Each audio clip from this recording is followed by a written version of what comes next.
Hey troops, welcome back to the channel Gen Dit Commando. My name is Ryan and I'm a former Royal Marines Commando. I've earned the Green Beret, the coveted Green Beret, and today we're going to be reacting to a simple guide to all army ranks in order from the United States of America. Now, the rank structure is pretty simple in the Royal Marines, okay? And it would take you about 2 minutes to learn, okay? It's not really difficult. It's based similar to the British Army, with a few micro-isms in certain areas. But when it comes to you guys over in the States, you have first-class privates and all sorts. And I'll be honest, I would recognize some of the rank structures, but I wouldn't recognize them all. That's just the way it is, guys. So this is a little bit of learning on my behalf.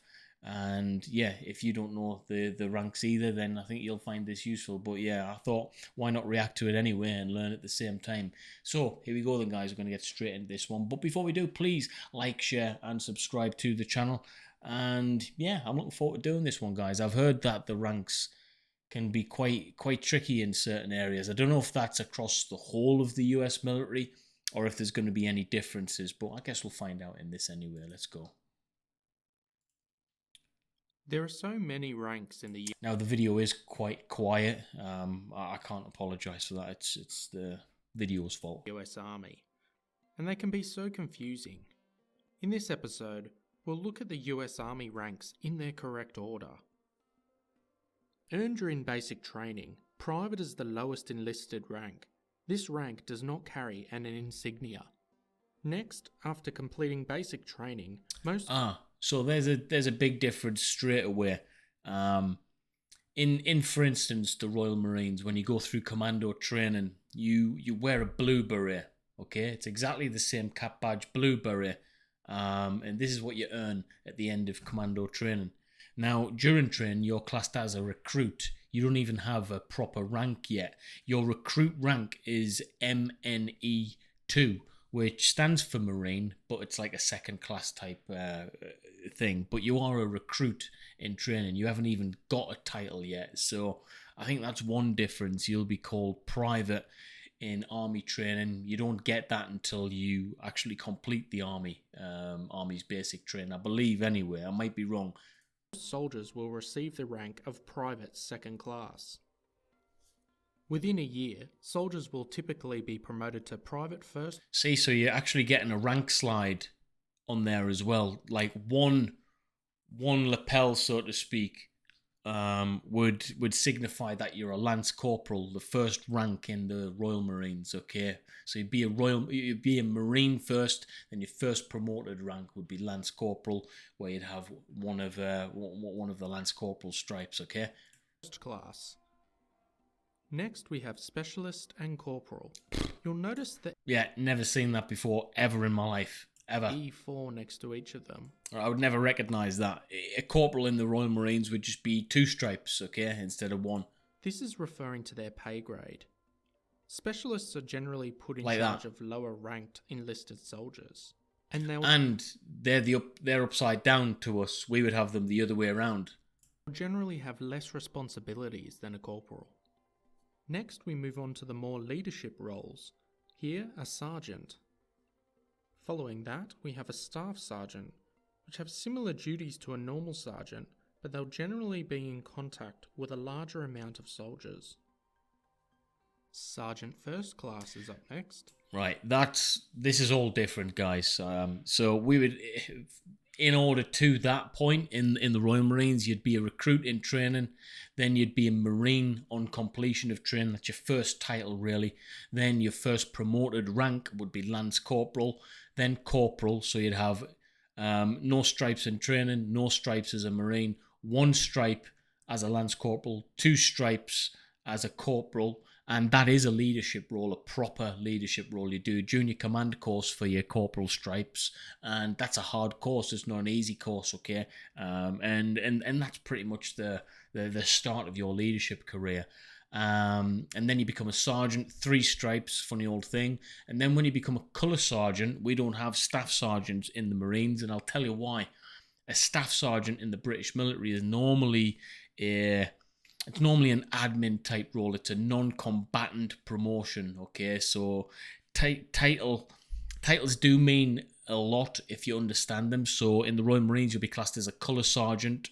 In the parachute regiment, you'd be promoted to colour sergeant. You wouldn't be a staff sergeant there. Reason being, staff sergeants are normally non-combatant roles, trade roles, that type of thing. So it might not sound a lot to some people, but those that know, staff sergeant carries probably less weight. In fact, in my opinion, definitely carries less weight than a colour sergeant does.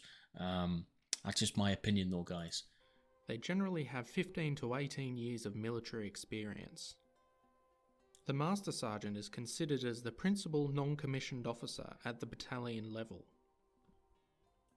Right, so that would be Warrant Officer, second class, I'm guessing, equivalent of, which is the next rank up from Staff Sergeant or Colour Sergeant. The First Sergeant's role is generally for discipline and counselling of the soldiers in his unit. The Sergeant Major's role is the Chief Administrative Assistant for any Army headquarters. Yeah, Sergeant Major is pretty much the top non-commissioned rank you can get in the Royal Marines. Now, you could be a Sergeant Major of a company, for instance. You'd be a warrant officer first class or warrant officer second class if you were in police troop like what I was, okay? First class is obviously the highest non-commissioned rank you can get in the Royal Marines. So you've got a Marine, recruit Marine, Lance Corporal, Corporal, Sergeant, Colour Sergeant, Warrant Officer second class, Warrant Officer first class, which is effectively, eight ranks, all right, up until that's all of the non-commissioned ranks. So there's not many. There's quite a few on your side. That's one thing I've noticed. You've got a lot more ranks, it seems, anyway. The Command Sergeant Major is the enlisted advisor to the commanding officer. Finally, with the sergeants, you have Sergeant Major of the Army. There is only one Sergeant Major in the entire Army. He serves as the senior enlisted advisor and consults the chief. So that's a difference. You actually get a rank for that. Now, I mentioned the rank structure in the Royal Marines, for instance. You get to Warrant Officer First Class. That will enable you to do an array of Warrant Officer First Class jobs in the Royal Marines Commandos. That could be, Sergeant Major of a fighting company. That could be Sergeant Major of a recruit training company. That could be, the Corps Sergeant Major, i.e. the top job of the non-commissioned ranks. You are effectively the Queen's Marine, the highest non-commissioned rank in the highest position. So we don't have necessarily ranks for a position. We'll have a rank that allows you to do specific positions within the military, whereas you've got a single rank for the highest job role, whereas that in the Royal Marines Commandos would just be a job that a Warrant Officer First Class would be able to do, and he would hold the same rank as another warrant officer who could be leading a company of men, for instance, but we wouldn't have a rank specifically for that. That's a very big difference I've noticed. Chief of Staff of the Army. Warrant Officer 1. Warrant officers are known as the adaptive technical experts, combat leaders, trainers, and advisors. We then move on to Chief Warrant Officer 2. We don't have that. Chief Warrant Officer 3. Definitely don't have that. Chief Warrant Officer 4. No. And finally, Chief Warrant Officer 5. No. As the rank increases, so does the responsibility and expertise. Second Lieutenant. This is the... Right, okay, so you're getting into the commissioned officer roles, I'm guessing now. We have a lot less ranks, guys. The British military's been around a long time. The rank structure works. I'm not sure how the United States Army effectively gained all of these ranks. I don't know if it was a bit of British military kind of influence or what, but there's definitely an awful lot more ranks in situ now. The United States military is a much larger beast, to say the least. It's absolutely gigantic. So I don't know if you need these extra micro ranks within the ranks to be able to do more specific jobs, all right? But yeah, we certainly don't follow that route in the British military, and it works really, really well. The entry-level rank for the majority of commissioned officers in the Army. First Lieutenant. generally obtained after 18 to 24 months of service. Captain. Captains will generally be put in charge of a company. Major.